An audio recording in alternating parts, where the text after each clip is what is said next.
Sumainyo ang Panginoon. At sumaiyo rin. Ang mabuting balita ng Panginoon ayon kay San Lucas. Papuri sa iyo, Panginoon. Noong panahong iyon, si Jesus ay nagtuturo sa isang sinagoga sa araw ng pamamahinga. May isang babae roon na 18 taon nang may karamdaman, gawa ng masamang espiritong nasa kanya.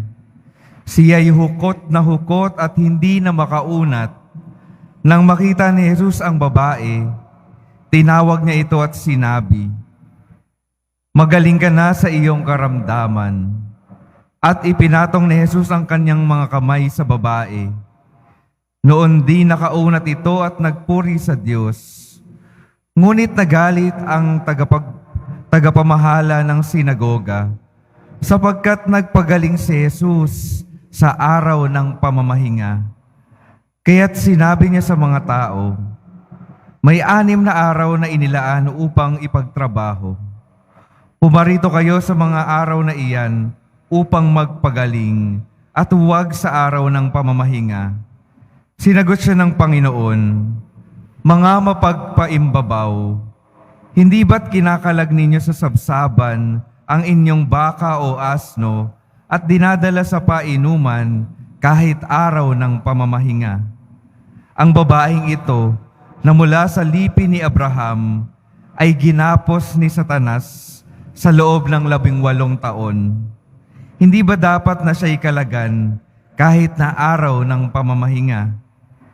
Napahiya ang lahat ng kalaban ni Jesus sa sagot niyang ito, at nagalak naman ang madla sa mga kahangahangang bagay na ginagawa niya. Ang mabuting balita ng Panginoon. Pinupuri ka namin, Panginoong Heso Kristo. Magsiupo muna ang lahat.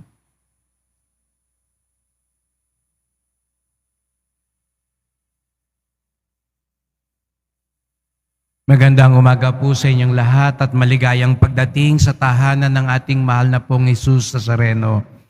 Pinabati din po natin ang mga kasama natin online, lalo na po mga may sakit at ang mga nag-aalaga sa may sakit at mga kababayan, mga kadeboto natin mula sa iba't ibang panig ng bansa at daigdig na nais sumama sa pagdiriwang ng misa dito sa atin sa Quiapo, sa Basilica Minor at Pambansang Dambana ni Jesus Nazareno. Sa maiksing kwentong ating narinig ngayon, papapatanong tayo, sino ba talaga ang sumunod sa utos ng Diyos?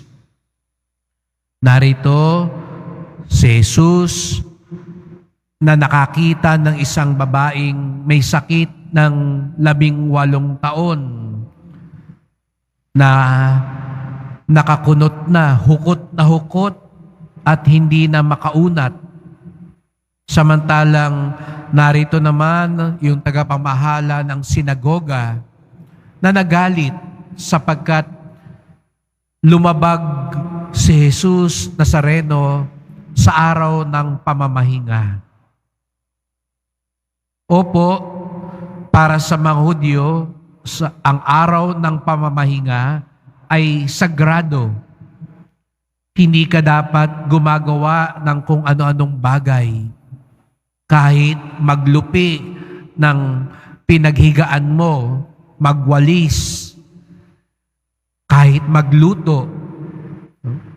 Kaya naalala ko noon sa Israel ay kapag Sabat, walang masyadong mga bukas na restaurant. Maging doon sa tinitira namin ay niluto na ng Biyernes yung kakainin sa Sabado at bahala ka ng mag-init dahil walang magluluto dahil araw ng pamamahinga.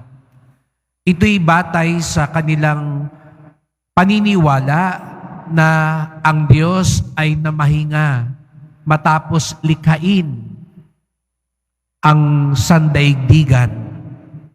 Kaya nga't ang katwiran ng mga Hudyo, kung ang Diyos ay nagpahinga, ang tao din ay dapat magpahinga. Ngunit narito si Jesus na sa mga mata nila'y gumawa ng isang bagay. Ngunit ano ba ang ginawa ni Jesus?